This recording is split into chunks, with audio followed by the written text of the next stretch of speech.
Hey guys. Okay, so the end of the month is approaching. This is the last video on coping with stress. I really hope you've enjoyed it, and thanks for tuning into this last one. Today, I want to talk about managing stress through being present in the moment and bringing mindfulness into everything that you do. So, the things that I'm going to be talking about most today are actually based on the teachings by Eckhart Tolle, who wrote The Power of Now and A New Earth. And I'm actually going to be reading a couple passages. I was going to try and summarize it, but he just obviously says it way better than me. So I'm just going to read a couple passages from this book that I've got on my Kindle, called Practicing the Power of Now, Essential Teachings, Meditations, and Exercises. So obviously I love his work, and I've read 3 books about it, and now I'm sharing them with you. So his idea is that we create a lot of suffering for ourselves by identifying with our minds and our thoughts. To me, our thoughts can almost become like a jail cell, where they're constantly swirling around, taking up all this energy. You can't get out of it. You're locked inside of your own thoughts. They become your identity. So then if you're constantly stressing, that's just becomes your identity, right? I'm stressed. And then you create more and more stress. And so the way to kind of combat that is to realize that there are actually 2 aspects of you, right? There's your conscious mind, where all that activity is always happening, like a machine. And then there's your actual being, your energy, your vibe, your vibration, your soul, your aliveness, your being, right? So a lot of us just think that we're just our mind, and that's us, but that's not really the case. We are a being, and our conscious mind is just part of that. So by taking a step back from your mind and fully embracing your being and being aware of that being, you can free yourself from these thoughts. Okay? So you'll become an observer of those thoughts. They're not you. You can just observe them and recognize these are just thoughts. This is just a computer spitting information at me. It becomes habitual just as much as anything else, right? These thoughts. And so it just keeps spitting them back at us because it doesn't know what else to do. So instead of identifying with that, you can realize, okay, that's just my mind going all kinds of crazy, this malfunctioning computer that's overworked, underpaid, I don't know, whatever. But you know what I mean, hopefully. So taking a step back from that and just being and observing your thoughts, almost even listening to them.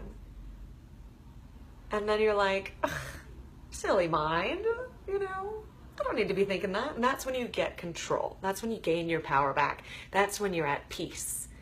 That's when you're in the present moment, right? You're being. I'm alive. I'm being. There's nothing to stress about. This is the present moment. So now I'm just going to read this again because clearly it's better than what I'm saying.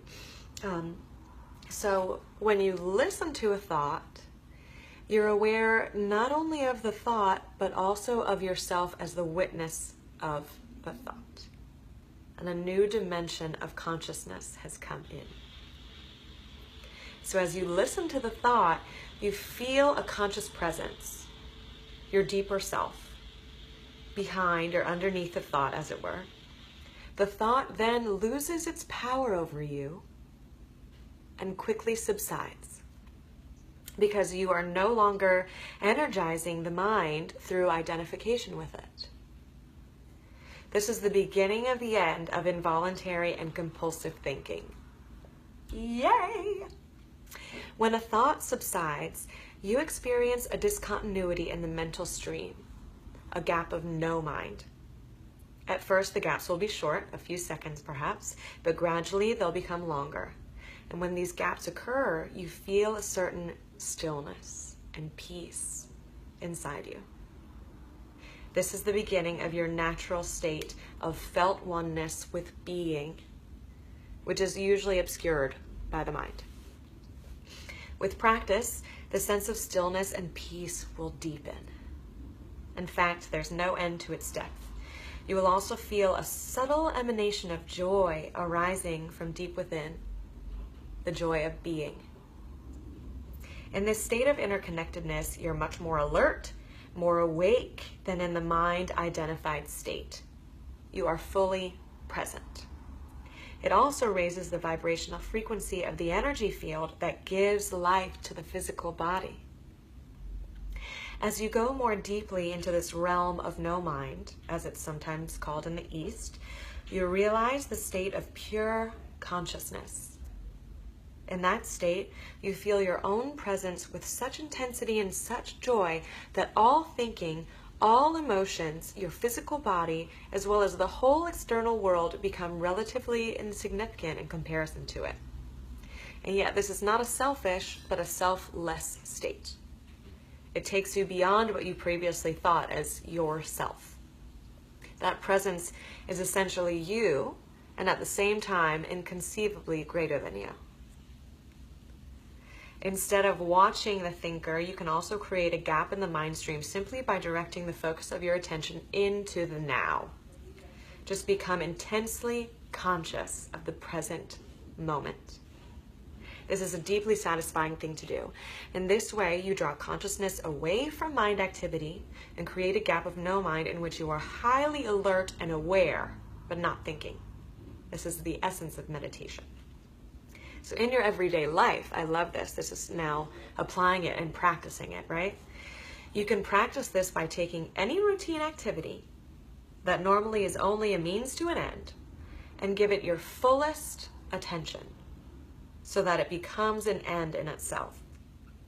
For example, every time you walk up and down the stairs in your house or place of work, pay close attention to every step, every moment, even your breathing. Be totally present. Or when you wash your hands, pay attention to all the sense perceptions associated with the activity, the sound and feel of the water, the movement of your hands, the scent of the soap, and so on. So something as simple as washing your hands can become this deeply relaxing, deeply peaceful, meditative moment, you know? Something that we're usually just like, blah, blah, blah, what else am I thinking about? It's actually a moment to become present and feel the water, listen to it, smell the smells, feel the feelings, you know, and it brings you into this state of peace, just washing your hands. Super cool, right? Or when you get into your car after you close the door, pause for a few seconds and observe the flow of your breath. Become aware of a silent but powerful sense of presence. There's one certain criterion by which you can measure your success in this practice, the degree of peace that you feel within. So that's super cool, right? Yeah, it's about practicing it, right? So the more that you can do it, the easier it becomes. So by bringing mindfulness into these simple practices, like walking up the stairs, washing your hands, sitting in your car, whatever it may be, then it's going to become a habit. And so then when shit hits the fan, you know, you already understand how to get into that present moment and approach things from a sense of peace and focus and calm and ease, rather than having this thing be like, how will I ever get out of it? Oh my gosh, I have to think about this for 5 hours and worry about every possible situation that might happen, and it probably won't happen, but right? I mean, like what I just did, I think is the common reaction for most people when stressors arise. And that's a habit. So creating a new habit where you bring yourself into the present moment, feel your connection to being, feel that clarity and peace, and then that's the perfect time to address situations that arise. right? From a place of focus and calm, rather than an already stressed out, like half present state because you're thinking about something else that has to be done. You're thinking about this, you're worrying about that. And then, oh yeah, I need to get that done. So let me like kind of do that while I'm thinking about this other thing. No, that doesn't work that well. And it just creates more and more stress. So now I want to try and find one more little activity that I think is really interesting. And this is about connecting to your inner body. Okay, so to stay present in everyday life, it helps to be deeply rooted within yourself. Otherwise, the mind, which has incredible momentum, we know that, right, will drag you along like a wild river. And I think that's such a perfect description. Just being dragged along, feeling completely out of control, right? So it means to inhabit your body fully, to always have some of your attention on the inner energy field of your body, to feel the body from within, so to speak. Body awareness keeps you present. It anchors you in the now. The body that you can see and touch cannot take you into being, but that visible and tangible body is only an outer shell, or rather a limited and distorted perception of a deeper reality. In your natural state of connectedness with being, this deeper reality can be felt every moment as the invisible inner body, the animating presence within you. So to inhabit the body is to feel the body from within, to feel the life inside the body, and thereby come to know that you are beyond the outer form. I know that this is deep. Just stick with me here. You're cut off from being as long as your mind takes up all your attention. When this happens, and it happens continuously for most people, you are not in your body. The mind absorbs all your consciousness and transforms it into mind stuff. You cannot stop thinking. To become conscious of being, you need to reclaim consciousness from the mind. It can be done. Reclaim that consciousness. This is one of the most essential tasks on your spiritual journey. It will free vast amounts of consciousness that previously had been trapped in useless and compulsive thinking. A very effective way of doing this is simply to take the focus of your attention away from thinking and direct it into the body, where being can be felt in the first instance as that invisible energy field that gives life to what you perceive as the physical body. So go ahead and try it now. And you may find it helpful to close your eyes for this practice. Later on, when being in the body has become natural and easy, this will no longer be necessary. But direct your attention into the body. So close your eyes. Direct your attention into the body. Feel it from within. Is it alive? Is there life in your hands, arms, legs, and feet? In your abdomen, your chest? Can you feel the subtle energy field that pervades the entire body and gives vibrant life to every organ and every cell? Can you feel it simultaneously in all parts of the body as a single field of energy? Keep focusing on the feeling of your inner body for a few moments. Don't start to think about it. Just feel it. The more attention you give it, the clearer and stronger this feeling will become. It'll feel as if every cell is becoming more alive. And if you have a strong visual sense, you may get an image of your body becoming luminous. Although such an image can help you temporarily, pay more attention to the feeling than to any image that may arise. An image, no matter how beautiful or powerful, is already defined in form, so there's less scope for penetrating more deeply. So this is a practice that you can incorporate, before you go to bed, when you first wake up, feeling into the body. And at first it's a practice. You have to remind yourself to try it. But, feel into it. Scan your whole body. Start with your toes. How do you feel the energy in there? All the way to your heels, up your calves, up your legs, up your whole body until you're at the tip of your head. And you feel that energy within your whole body. And that's what it feels like to be inside your being. And then the more that you practice that, the more you can just feel it day in and day out in any situation. You always keep a part of you focused on that inner being. No matter what's going on around you, focus on that being. That's going to help keep you grounded, keep you present, keep you calm and at peace. So I think that those are two really cool exercises that, can be brought into your daily practice. Just being present in the moment. And there's so much more in this book and all 3 books. So I highly recommend it. I know it's, like I said, it's pretty deep, especially just going right into it if you haven't read the books or, kind of gotten background information. I'm just like, your being and all this, it might be a lot for some of you. I don't know. But I really do invite you to just try it. Just try it, Maybe it sounds a bit woo-woo and crazy right now, but just try it and see how it makes you feel.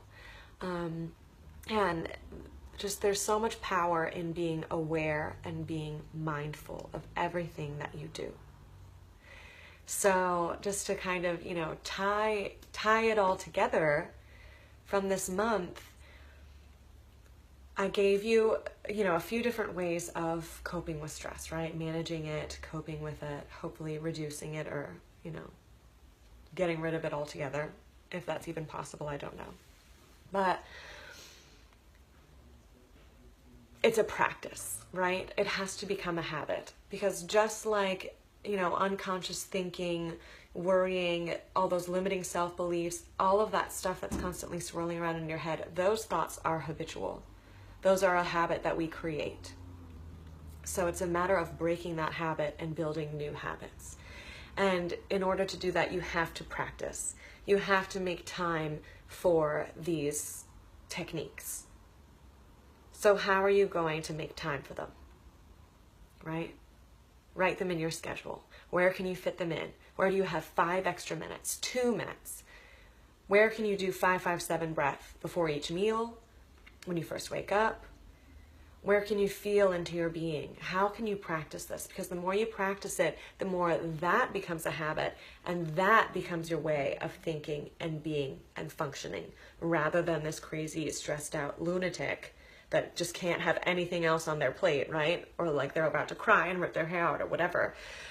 That's where a lot of us live, and I'm guilty of it too. But the more you practice the stress-reducing techniques, the more you live on this side of peace and calm. It's a habit. So imagine that. So practice these techniques. You can't just do a 5-5-7 breath once and think that's going to magically cure you of all your stresses. It has to be a daily practice. Like, how often can I do this? How calm can I get myself, How stress-free can I live? Let's experiment. Why not just see, right? And then also, okay, so what do you do to relax? I've given you some techniques, but there's so many others, right? Exercise. That's a huge one. Yoga, stretching, going for a walk in nature, reading a book. Sorry, my phone ran out of memory. I had to delete some stuff. Oh, I'm so sorry for the interruption. But yeah, so back to what do you do to relax? Read a book. Go for a walk in nature. Call a friend. Take a hot bath. Light a candle. Make a smoothie and put it in a wine glass. Make a nice hot tea or a hot lemon water. There's so many different things. So what do you do to relax? So first of all, make time for them. Second of all, be mindful in doing them. right? So like I love taking walks in nature. Nature has proven relaxing effects, just being in nature. But how many times do I go for a walk and let my mind just blah, blah, blah, blah, I'm thinking of all these other things, and then I miss half the benefits of just being out in nature. So I have to practice being mindful in it, listening to my breathing, you know, feeling each step that I'm taking, looking around me, seeing the leaves and the trees, feeling the breeze, you know, smelling the smells, all of that stuff. It's a practice of being mindful in my activities. So you have to be mindful about your relaxation, right? You can't just expect it to happen. You have to mindfully practice it. Make sure you're present in it. And that also brings me to using social media and watching TV as relaxation. And now, don't get me wrong, I love TV and I love social media. I'm on it all the time. But I think a lot of people use those for relaxation. But I just want to invite you to tune into how you really feel after you take part in that, after you just sit and veg out on the TV and shut your mind off, you know, or you just sit and, again, shut your mind off and just sit like this on your phone, browsing. You know, there's something to be said for shutting your mind off after a super stressful day of your mind constantly running, right? Of course. But the point of relaxation is to feel rejuvenated, right? Rejuvenate you, body, mind, and soul. That's the point. And so when we just shut our mind off, it's not really rejuvenating. Do you feel rejuvenated after you've been binge watched, you know, a TV show for 5 hours? Maybe you do, and then great, keep doing it. But maybe you don't. You know, when you're browsing social media, yeah, you're shutting your mind off and you're kind of escaping from the present world. But how many times have you been scrolling and saw something annoying? Or saw someone that you compare yourself to? You know, oh, they have the perfect body, or they're on this glorious vacation, or they have the perfect life, and then you get jealous or you get angry, or, you know, someone from your past that you hate pops up, and then you're like, you know, like thinking all these negative things. How often does that happen? Think about it. It happens a lot, right? Without you even realizing. You're just mindlessly scrolling, but these negative feelings are arising within you, aren't they? And so that's just adding extra stress that you don't even realize and that you certainly don't need. So, you know, maybe using that kind of stuff as a relaxation technique maybe isn't the best idea, but I just want to invite you to just be a little bit more aware of that. Next time you go to that as a way to relax or shut off, just pay attention to those thoughts that come up in you and those feelings and emotions and how you feel afterwards. Do you feel relaxed and rejuvenated? Or do you feel a little bit drained or just still just as blah as you did before? So, being mindful, creating your relaxing environment, practicing it enough so it becomes a habit. Yes. If you feel like you need help implementing these things or creating these new habits, that's exactly what I'm here for. I'm here to help you figure out how to create the life that you want and fit these things into your specific busy lifestyle. Because we're all busy, right? We're all stressed. And a lot of us think like, well, I can't possibly add in one extra thing. But let me tell you what, you can. And it'll make a huge difference. You just have to figure out how. And if you need help with that, I'm here. I'm here to help you build new healthy habits that last, because I help you figure out how to fit it in with your lifestyle. So if you're curious about how that might work for you, send me a message. Let's schedule a free discovery call. It's free. You know, if you're curious at all, give it a try. There's nothing to lose, you know.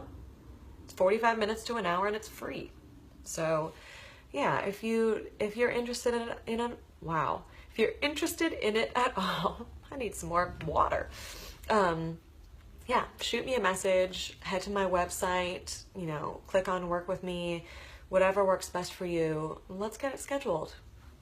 Why not?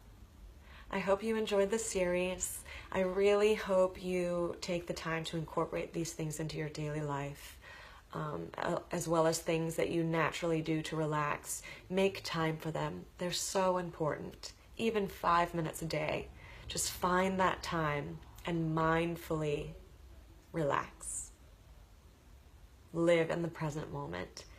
Just be open. Try it and just see what opens up for you. Thank you so much for following along with me this month. If you ever have any questions, don't hesitate to reach out. I'd love to help you in any way that I can. All right, and I'll be talking to you guys again real soon. Okay, bye.